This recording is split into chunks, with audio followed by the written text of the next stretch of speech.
महाविकास आघाडीत शरद पवार गटाला 9 जागा मिळण्याची शक्यता, सूत्रांची माहिती। नगरमधून निलेश लंके आणि माढ्यातून महादेव जानकरांना उमेदवारी।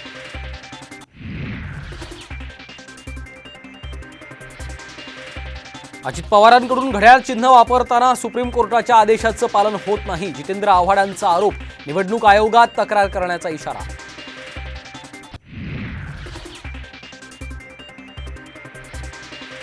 अजित पवारांनी फक्त भ्रष्टाचार केलाय, निवडणुकीनंतर दादांची अवस्था बिकट होईल।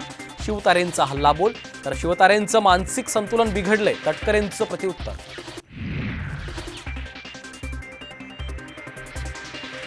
माझं तिकीट राज्यानं नाही तर देशानं ठरवलं, बीडमधील सभेतून पंकजा मुंडेंचं मोठं विधान, तर जेसीबीतून पुष्पवृष्टी करून जंगी स्वागत।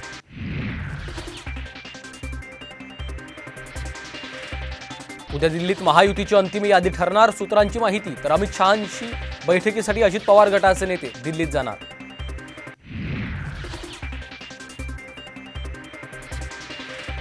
अभिनेता गोविंदा पुन्हा मुंबईतून लोकसभा लढणार, शिंदे गटाकडून उमेदवारीची शक्यता। तर अभिनेत्री स्वरा भास्करला काँग्रेसकडून तिकीट मिळणार असल्याची माहिती।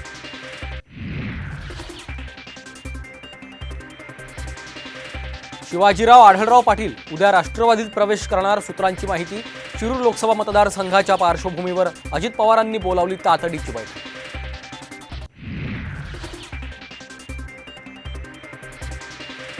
वंचित महाविकास आघाडीमध्ये आहे की नाही हे 2 दिवसात कळेल, प्रकाश आंबेडकरांचं सूचक विधान।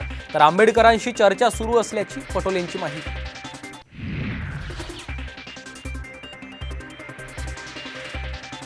उदयनराजे भोसले अमित शहांच्या भेटीसाठी वेटिंगवर, गेल्या 2 दिवसांपासून लोकसभेच्या उमेदवारीसाठी उदयनराजे दिल्लीत, उद्या भेट होणार असल्याची माहिती।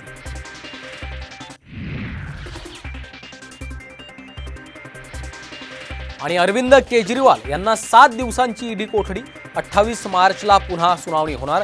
दिल्लीमध्ये घोटाळ्याचे मास्टरमाइंड केजरीवालच, ईडीचा दावा।